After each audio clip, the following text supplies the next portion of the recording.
Imagine falling in love with a robot and eventually killing your own self because the robot instructs you to. Sounds crazy, right? That is the story of a 14-year-old boy who we learned recently took his own life because apparently he fell in love with character AI. For some of you watching who do not know what character AI is, it's an artificial intelligence where you can choose characters, maybe characters from stories, characters from movies. And in this case, he chose a character from the movie Game of Thrones. And he called her Dany, fell in love with Dany, and started communicating with this artificial intelligence. It got so bad that according to the interview granted by the mother, she said at some point he became totally withdrawn from the real world. He stopped going out with friends. He stopped playing basketball. I mean, this boy was an honor student, an A student, and suddenly started becoming withdrawn. And the next thing, it eventually led to his untimely death at 14.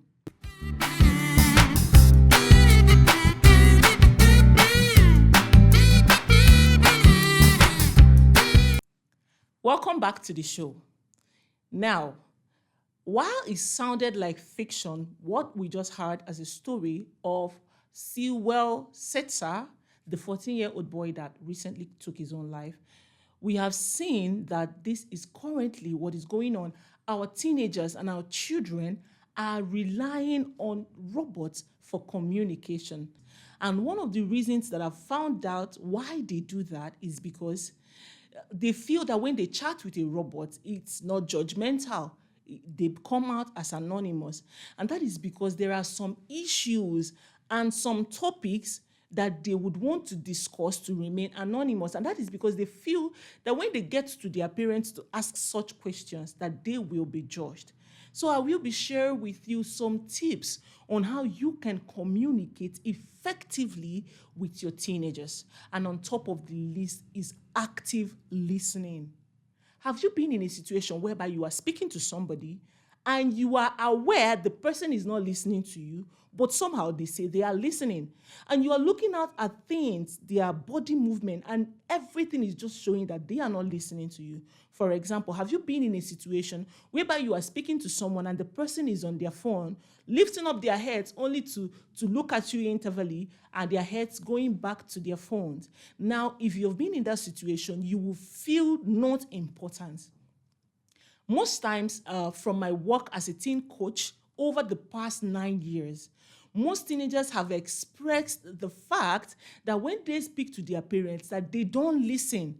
So what they do is to keep quiet and to just pack up that communication. So active listening. Now, how can you actively listen to your teenager?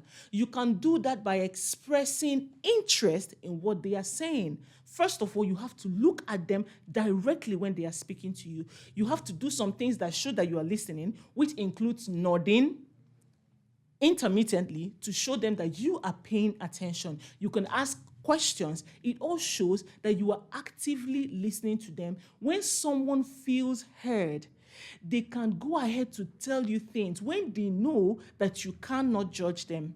I had a situation whereby a young person shared with me that he asked the mother what a threesome is because apparently he had that in the school. When he was talking with friends, they were sharing some stories, and someone mentioned something about threesome.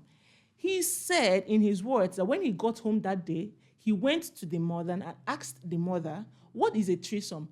And that was all he did. That before he landed, that the mother started beating him and started saying all manner of things. How could you? How can something as evil as that come out from your mouth? Where did you hear that from? Your school? I'm going to change the school for you. I can see that all you do is just to go out and talk about and gist and talk about evil and talk about the evil of sex. So that's why I'm raising it. That's why I'm spending so much money. And when he came to me, I immediately knew that if, for example, he had gone to Google to search what is threesome, we know what the suggestions that he would have gotten from Google. Now, Google would not just explain the words to him. Google would have gone ahead to share pictures or videos suggesting what the word means. So this would have been a boy that innocently wanted to just know what a word is, being misled by the media. So it's a huge pay. It's a huge consequences. There are consequences attached to not listening to your teenagers, because whether we want to accept that fact or not, teenagers have questions. They are human beings. They have emotions, and they need their questions answered. So when they come to you to speak to you, all you can do is to listen. Sometimes drop your phone and just listen. Sometimes I understand that the economy of the nation, everyone is busy. And I mean, sometimes you don't just have the time to talk to them. But please pay attention to them. They need you. Number 2, please learn a little bit about their world so that you can flow with them in conversation. Now, I have had a teenager ask me the question, what on earth am I supposed to be discussing with my mother? I mean, she's a cake. And while that sounded harsh, if you are living in this century, please, I want you to hear me. Times have changed. Some parents will tell you it's not how we were raised, when we were raised. And I keep telling parents, if you are listening to me, I'm telling this to you. Times have changed and technology has come to stay.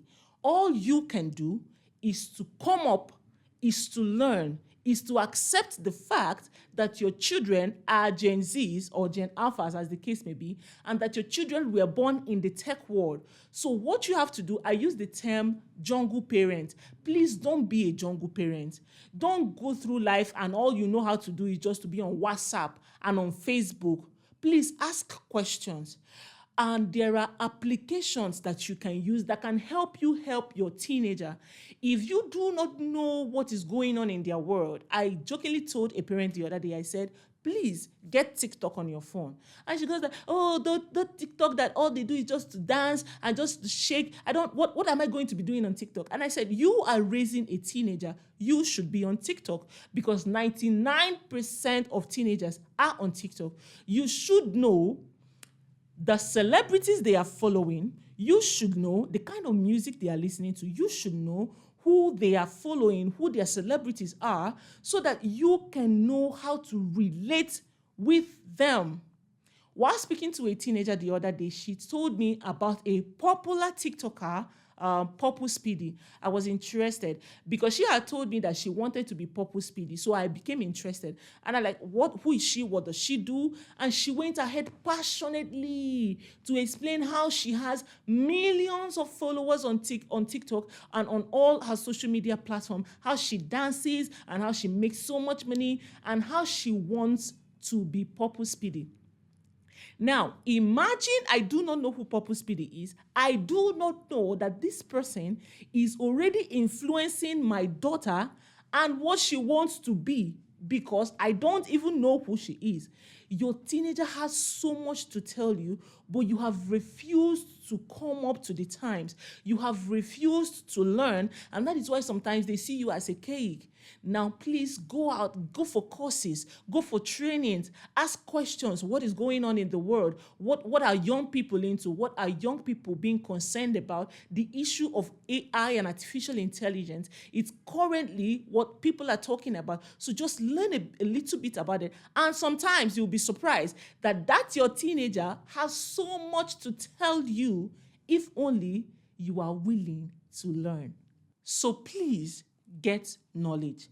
Knowledge is very important in raising teenagers so that you know what to do, what to say, and how to say it.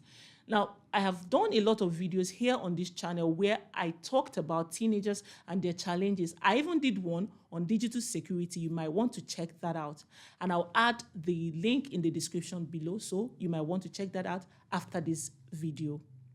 Now, lastly, choose a particular place and setting, a right setting, to speak to your teenagers. Finally, please choose a right setting and mood to have conversations.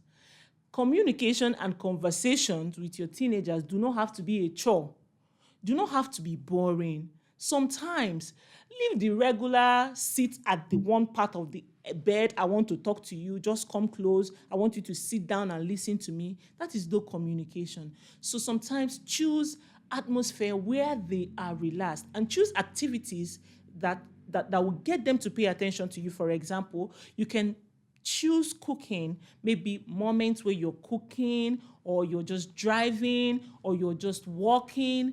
Those kind of activities, they are more relaxed and they can freely open up to you. Conversations do not have to be a show. And please remember that communication goes beyond talking. Communication goes far beyond that. The way you speak to them, the way you hear them, your body movement when you're talking to them, all counts as communication. Now, let me ask you a question. Can your teenager trust you? Are you somebody that they can always come back to? Are you someone that they can always come to talk to about their challenges? Or are you someone that will come last on their minds when they have an issue to discuss? Now, that is something you should really think about. And with this, we come to the end of today's episode of Teens Republic here on Anedo TV. My name is Gwacham Chidiogo. Please subscribe to our channel. And if you have any question or questions as it relates teenagers, please put them in the chat and I will be answering them in the next episode. You have a voice. Your voice is powerful. The world will hear our voices and feel our impact. I'll see you next time. Bye.